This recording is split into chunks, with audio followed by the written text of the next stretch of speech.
Hey everyone, welcome back to AFTV and welcome to the Tactical Insight Show with me and Graham. Arsenal have claimed their 6th win in 7 Premier League games. What a start to the season, and their 7th in all competitions, of course, because we had that win over Zurich in the Europa League. It's been a couple of weeks. Obviously, we didn't get the Everton game last week, but we are here after Man United. How you doing, Graham? Welcome back. I'm doing very well, mate. What a difference a year makes, James. Yeah, and actually that's going to be a theme later on, for sure. 13 months after we went for Brentford on the opening night of the season and were humiliated, we went back there last weekend and put right some of the wrongs that we had on that night with a pretty comprehensive performance and a well-deserved 2-0 win. I thought it was the most complete away performance I've seen from Arsenal for a very long time. And the away fans were taunting Ivan Toney through the game with stroll in the park, and then in typical, almost like playground tradition, Arsenal introduced a schoolboy with the game done and dusted, Ethan Nwaneri, who became our 893rd Arsenal player, our youngest at 15 years, 181 days, the youngest Premiership player. And interestingly, wasn't even born when the Emirates opened. And was born 340 days after Spurs last won a trophy. So he's 5,322 days and counting now, Spurs fans. But you know, overall, we went into that game with a few injury doubts. Obviously, no Zinchenko, no Odegaard, but no problem. In came Kieran Tierney and Fabio Vieira, who we're going to talk about today. Great performances. And in the end, I think, looking back on it, it was a job well done by Arsenal. And Granit Xhaka afterwards spoke about the changing mentality at the club, James. These players believe in each other, and this is so well coached by Arteta now, and it was a great performance. Yeah, I completely agree. Let's talk about those match stats, because you're right, very, very complete performance from Arsenal. What was it about? Because we didn't exactly... What would you call it? We didn't pepper their goal. It's not like we had loads and loads of chances.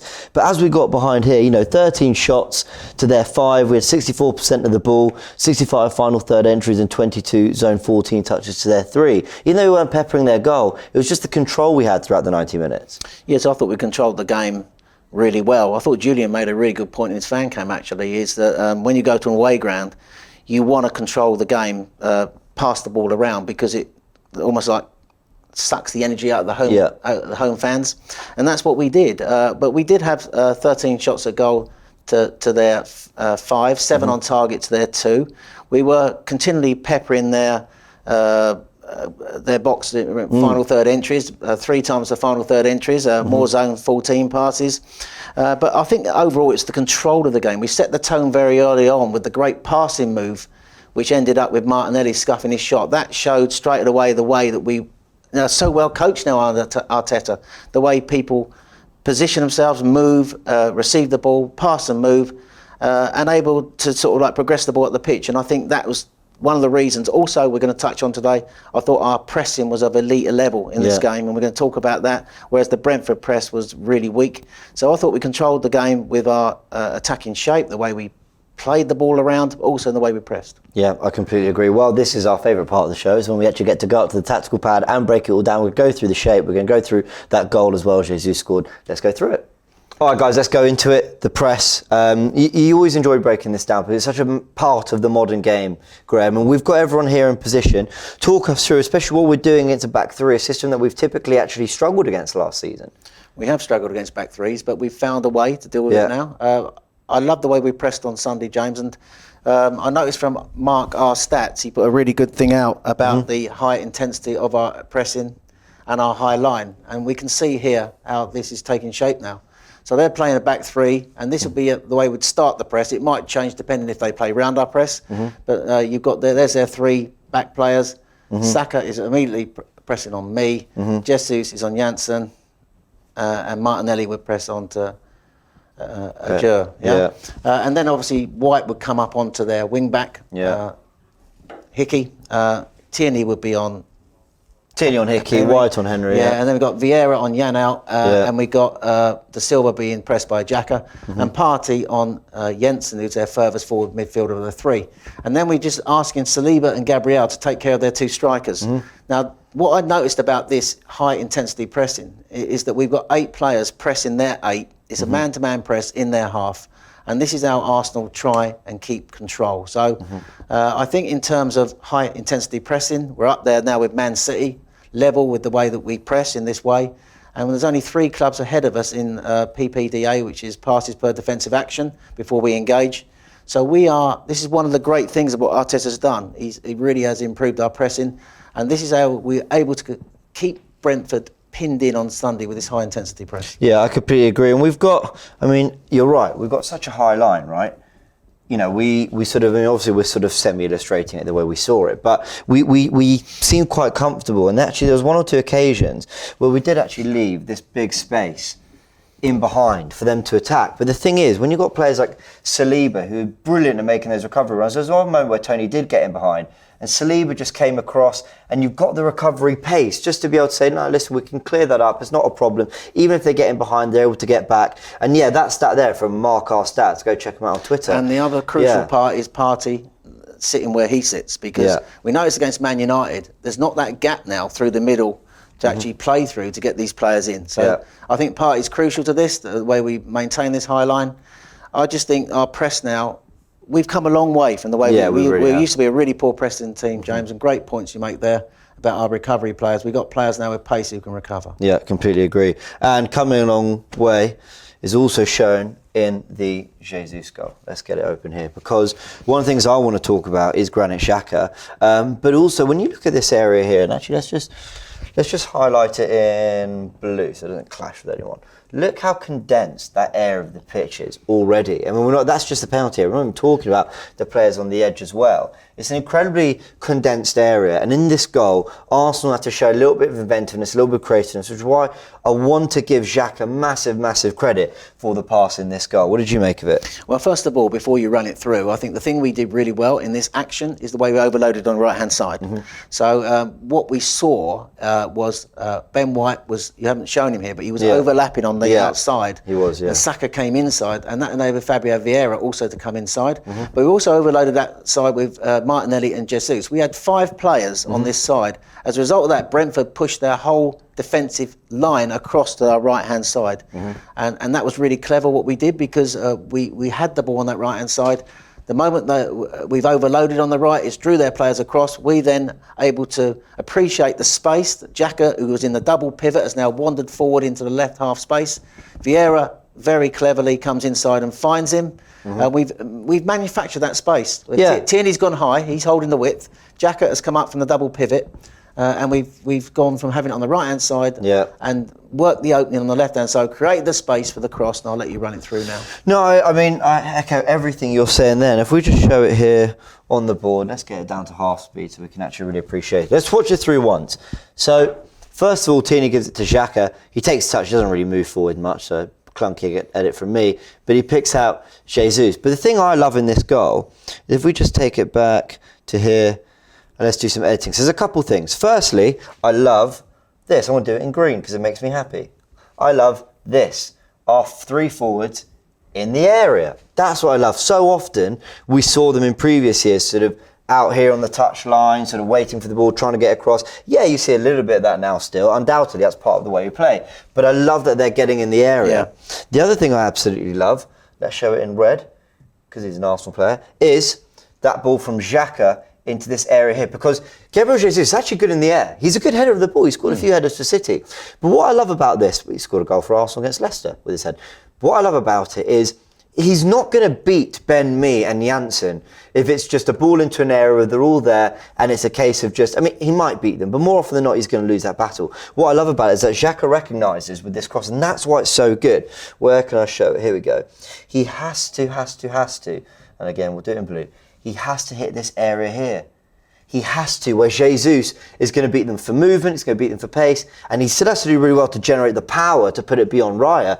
But it's the fact that he just knows he's going to lose this battle to Janssen and me unless I get it in that perfect area, and that's what makes that cross from Xhaka so good. I think the only thing from the Brentford point of view is that they have got a 2v1 there. We've got players in the box. You've got Ben Mee. His movement there, I think, allows Jesus to actually get there. He gets attracted by Xhaka, who's being taken by Saka, sorry. He's been taken care of by Henry out there. You're so right. he gets if he was to hold his position, it'd be probably harder for that ball to be so perfect.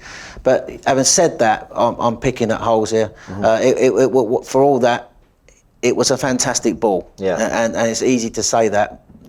Credit Xhaka for the ball, credit Jesus for the header. Fantastic goal. I completely agree. Let's talk about these key players in more depth now. Oh, we've talked about Jesus there, and obviously his goal and how brilliantly worked was between him and Xhaka, and we broke that all down. But the first goal as well comes from William Saliba, who had another great performance. We've got some of his numbers. He won all his tackles. Completed all of his dribbles, 88% pass accuracy, and 4 out of 5 ground duels won as well. What did you make of him? I think he's starting to look a real Rolls Royce defender, James. Really world class, he's adding goals to his game as well. The first goal, the way he gets across that near post against the header, set us on his way. But I just think that in this game, he showed how calm he is in possession. The way when he gets the ball, he makes the right option. When he's on the ball, he doesn't panic. There were situations that led to the third goal where he had the ball, he just turned away from Tony as though he was not there. He's incredibly assured. He's part of the way we press now, up high. Him and Gabriel are the two normally sitting back in the 2-3-5, the way we like to build up.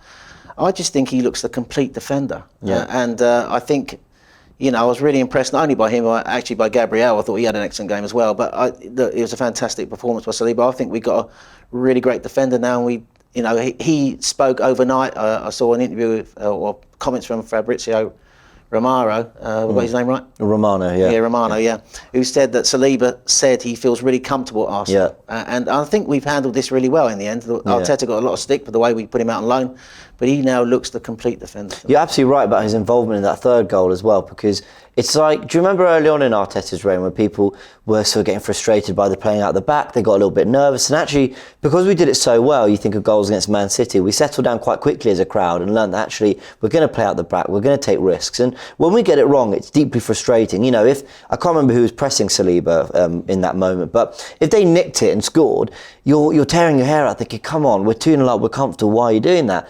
But it's high risk, high reward.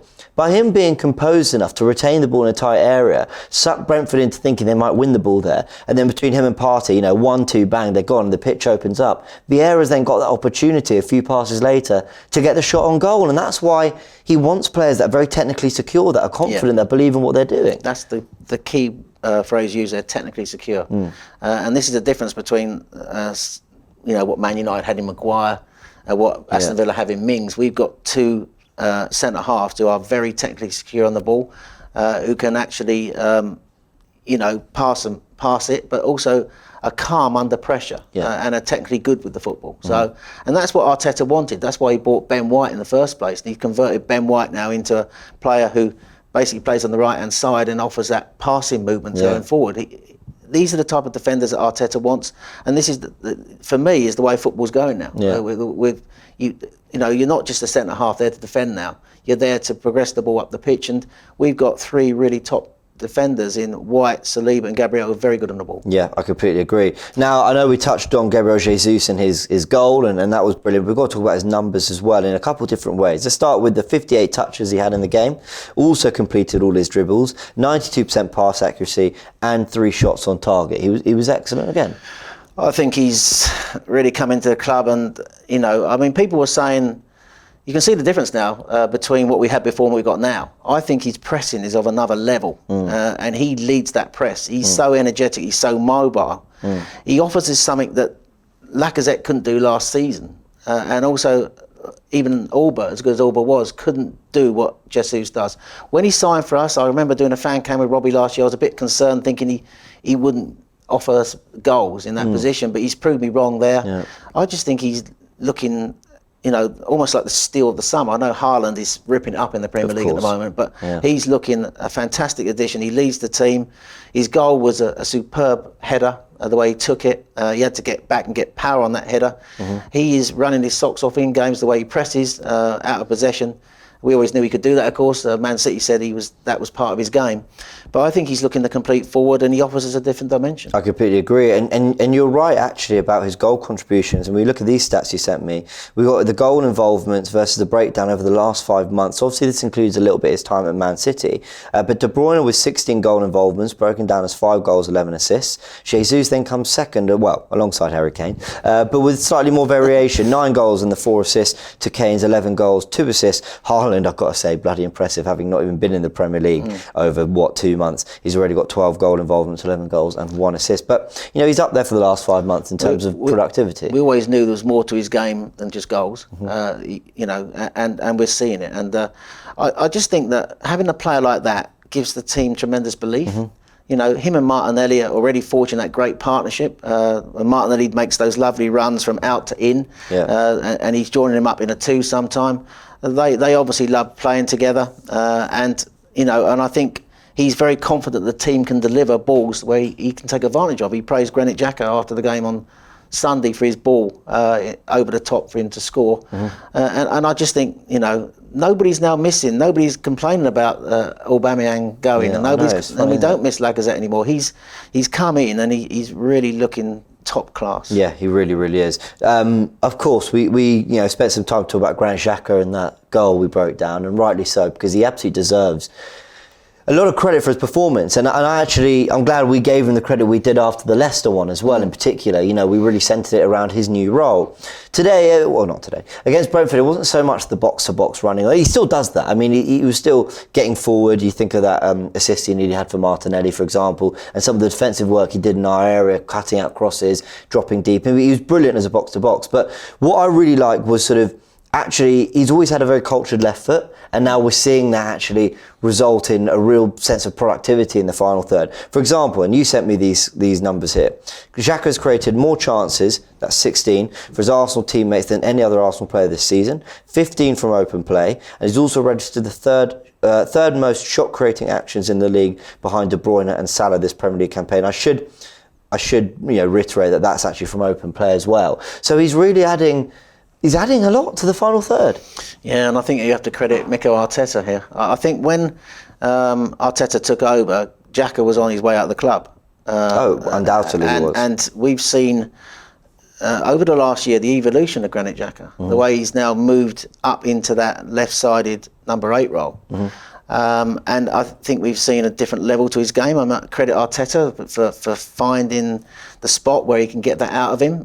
People will say he's not back in areas where he can make mistakes now, because his mobility in those areas was often found lacking. But he looks more mobile to me. He does, and I think that overall now he's the complete player for us. He's back defending. He was back defending the box in a couple of instances on Sunday. He got some good blocks in. He was playing in a double pivot at times, and also he gets forward. He understands space. He knows when to go. And I think the clever thing that we're doing now, with the way that we're sometimes overloading on that right-hand side, is creating the space for him on that left-hand side. And the combination with Martinelli and Tierney was evident again on Sunday. And give him a bit of space, give him a bit of time, and he's got a left foot as good as any left foot in the Prem. And he's able to put in great deliveries. His assists now are increasing. More assists now in 7 games, and I think that, as in terms of percentage, at any time of his Arsenal career, I think he's now rightly getting sung by the fans. They're singing his name at games. And he loves the love, and he's now such an important player in the team. We talked about Tielemans coming in. We're not talking about Tielemans anymore, are we? Because Granit Xhaka is absolutely playing on a different level at the moment. And for me, he was my man of the match on Sunday. He was absolutely my man of the match as well. And a massive credit to Granit Xhaka for the comeback, the turnaround, the evolution of his position and everything he's doing. And you still see... And credit the manager, James. You've got to credit the manager. I think a big part of it is the way Arteta's used him. I remember him being the deeper of the 2 or 3 midfielders when he was playing, whether it be for Emery, whether it be for Arsene Wenger. It's funny enough because actually a quote went round of Arsene Wenger saying that he saw Xhaka as a box-to-box. But actually when we signed him, that's what I thought we were getting. A ball, almost like what Nemanja Matic was like in his heyday at his best, was that sort of box-to-box, very energetic, very powerful. And we didn't really get that. We actually got a far more lethargic looking player than I thought we'd get. But the one thing I've no question is commitment. And now it seems that whether it be he's improved on something or it's Arteta's system or a little bit of everything, the mobility is absolutely there. He's getting forward, he's getting back, he's showing inventiveness and a real intelligence in both areas. And I'm loving his performances. And I agree, if we'd signed Yuri Tielemans, the guy would not start right now. Do you know, another key part about him is that he's always fit. That is always huge, fit. You know, we talked about Thomas Partey not being fit. Yeah. Only playing 50% of Premier League games since he's been at the club. Granit Xhaka is always fit. And when you've got a player like that that's always fit, it's a massive plus for the team. Yeah, I completely and utterly agree. Let's talk about that third goal. Now, we touched on William Saliba's involvement, brilliant, and Fabio Vieira gets the goal. I want to touch, just before we talk about Vieira's performance, I want to touch on these numbers I've got here.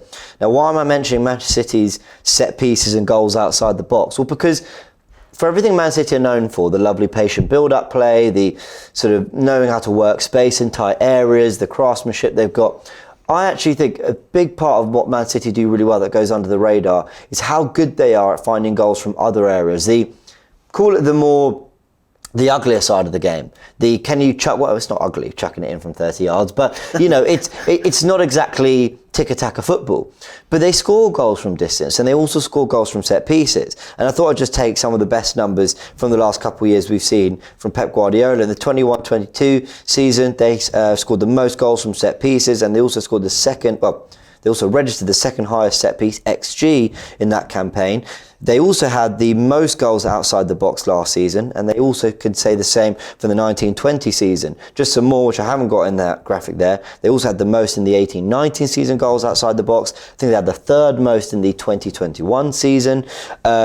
And they've been scoring goals from set pieces in all the other years prior as well. So Guardiola's found a way to say there are going to be times where we're not able to break teams down, but we need to be a threat from set pieces, and we need to be able to hit it from distance. The amount of times Rodri, Cancelo, De Bruyne have just picked up their head and smacked it in the top corner. It's a get out of jail card. It's another way of going, oh, you want to drop all the way deep. Okay, cool. We're going to concede corners, you're going to concede set pieces, and you're going to concede space, and we're going to punish you for that as well. Yeah, you need players who can strike a football, and they've got those sort of players. And in Fabio Vieira, I thought we saw on Sunday, we have got a player who can shoot, who can strike a ball. I thought his performance on Sunday was pretty good. When I say pretty good, I mean for a debut, fantastic. But I think you saw with him when he got the ball, it was one thing on his mind to get it over his feet and shoot. I love the other parts of his game, the way he floated across the front line, the way he picked up pockets of space, and the way he intelligently, sort of immediately, seamlessly fitted into the Arsenal team. We didn't lose a beat, did we? It's almost like we didn't miss Odegaard, was it? That is an enormous credit to Fabio Vieira. And when you think even the second goal, which you broke down, the way he comes inside and he shifts it quite cleverly over to the other side when we've overloaded on the right to create the space on the left, a great appreciation of where other players are. But the important thing is, the point you're making is that when we don't shoot enough, we always try and play or score the perfect goal, don't we? But Fabio Vieira, he had players on his outside there he could have used, but he had one thing in his mind, to open up his body and get that shot away, and what a strike and what a debut. And I think of Arsenal players who've made their debuts and scored on their debut, I think he's the first guy to score with a shot outside the box. Wow, okay. So a fantastic stat there. I was really impressed with him.